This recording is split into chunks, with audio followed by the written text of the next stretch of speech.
அதிகாரம் 13 இறைவார்த்தைகள் 54 தொடக்கம் 58. அக்காலத்தில் இயேசு தமது சொந்த ஊருக்கு வந்து அங்குள்ள தொழுகை கூடத்தில் அவர்களுக்கு கற்பித்தார். அதை கேட்டவர்கள் வியப்பில் ஆழ்ந்தார்கள். அவர்கள், எங்கிருந்து இந்த ஞானம் இவருக்கு வந்தது? எப்படி இந்த வல்ல செயல்களை செய்கிறார்? இவர் தச்சருடைய மகன் அல்லவா? இவருடைய தாய் மரியா என்பவர் தானே? யாக்கோபு, யோசேப்பு, சீமோன், ஜூதா ஆகியோர் இவருடைய சகோதரர் அல்லவா? இவர் சகோதரிகள் எல்லாரும் நம்மோடு இருக்கிறார்கள் அல்லவா? பின் இவருக்கு இவையெல்லாம் எங்கிருந்து வந்தன என்றார்கள். இவ்வாறு அவரை ஏற்றுக்கொள்ள அவர்கள் தயங்கினார்கள். இயேசு அவர்களிடம், தம் சொந்த ஊரிலும் வீட்டிலும் தவிர மற்றெங்கும் இறைவாக்கினர் மதிப்பு பெறுவர் என்றார். அவர்களுக்கு நம்பிக்கை இல்லாததால் அவர் அங்கு பல வல்ல செயல்களை செய்யவில்லை. சிந்தனை. இன்றைய நற்செய்தி வாசகம் இயேசு தம் சொந்த ஊரில் நிராகரிக்கப்படுவதை சொல்வதோடு ஆழமான இன்னொரு படிப்பினையையும் தருகிறது. அதாவது, இறைவன் மனிதனான மறைபொருளையும் அதிகமாக பழகுவதால் வரக்கூடிய ஆன்மீக ஆபத்தையும் எடுத்து காட்டுகிறது. சொந்த ஊர் என்று இங்கு சொல்லப்படும் போது அது வெறுமனே ஒரு புவியியல் சார்ந்த இடத்தை மட்டும் குறிக்கவில்லை. அதற்கு மேலாக அது ஒருவரின் தாய் நாட்டையும் ஒருவரை வடிவமைக்கின்ற பண்பாட்டு அடையாளத்தையும் குறிக்கின்றது. இவை இரண்டும் முக்கியமானவை.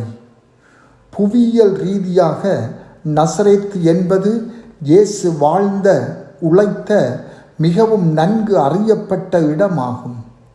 அவருடைய தாய் மரியாவையும் அவருடைய நெருங்கிய உறவினர்களையும் சகோதரர்கள் சகோதரிகள் என்ற விரிந்த குடும்பத்தையும் மக்கள் அறிந்திருந்தார்கள். அவர் தச்சராக வேலை செய்ததையும் அவர்களோடு சேர்ந்து கோயிலுக்கு போய் வந்ததையும் அவர்கள் பார்த்திருக்கின்றார்கள்.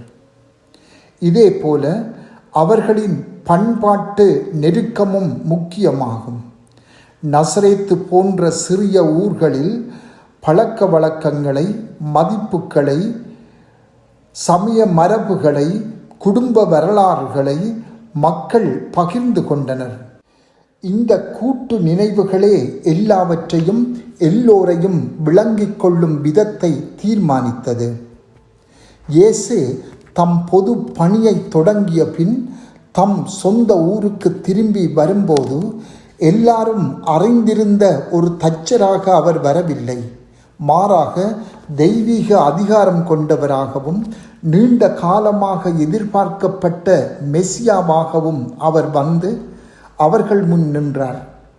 பலருக்கு இது ஆச்சரியத்தை மட்டுமல்ல, கலக்கத்தையும் ஏற்படுத்தியது. இயேசுவின் இந்த புதிய அடையாளம் அவர்களின் முன்னைய நினைவுகளோடு பொருந்தவில்லை. அவரை பற்றி அவர்களின் பார்வை மிகவும் சிறியதாக இருந்தது. அவர் இப்போது வெளிப்படுத்திய மறைபொருளை அது உள்ளடக்க முடியவில்லை. எனவே அருள் பொழியும் நேரமாக இருந்திருக்க வேண்டிய அந்த நேரம் எதிர்ப்பின், நிராகரிப்பின் நேரமாக மாறியது. ஆன்மீக ரீதியில் நமது சொந்த ஊர் என்பது நமக்கு பழக்கமான அனைத்தையும் குறிக்கிறது. அதாவது நமது வளர்ப்பு, உறவுகள், பழக்க வழக்கங்கள், எதிர்பார்ப்புகள், அனுபவங்கள் போன்றவற்றை கொள்ளலாம். இவை பெரும்பாலும் நல்லவையாகவும் நம்மை வடிவமைப்பவையாக இருந்தாலும் இவற்றையெல்லாம் கடந்து வர வேண்டும் என்றே இறைவன் அழைக்கின்றார். அவ்வாறு வரும்போது இவையே தடைகளாகவும் மாறலாம்.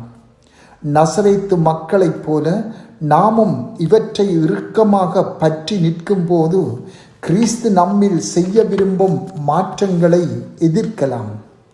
அவர் நம்மை ஆழமான விசுவாசத்துக்கும் பெரிய தியாகத்திற்கும் எதிர்பாராத பணிக்கும் அழைக்கும் போது நாம் ஐயத்துடனும் தயக்கத்துடனும் பதிலளிக்கலாம். கடவுளின் அழைப்பு எப்போதும் நமக்கு தெரிந்த எல்லைகளை, வழிகளை, வாழ்வு முறைகளை தாண்டி செல்லுமாறே கேட்கிறது. அது நம்மை வாய்ப்பு வசதிகளோடு இருக்கும் எமது சுகமான வட்டத்தில் இருந்து, அதாவது நம் சொந்த ஊரில் இருந்து வெளியே வரவே எம்மை அழைக்கின்றது.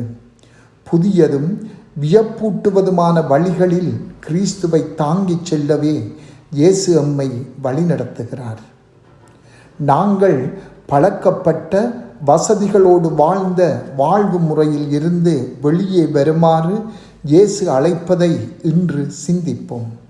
அத்தோடு புதியதொரு வாழ்வு முறைக்குள் எம்மை அவர் அனுப்புவதையும் எண்ணி பார்ப்போம். இதற்கு நாம் தயாராக உள்ளோமா? செபம். ஆண்டவரே, உமது திருவுளப்படி என்னை பயன்படுத்தி இவ்வுலகில் உமது பிரசன்னத்தின் பாத்திரமாக இருக்க என்னை மாற்றியருளும். ஆமென்.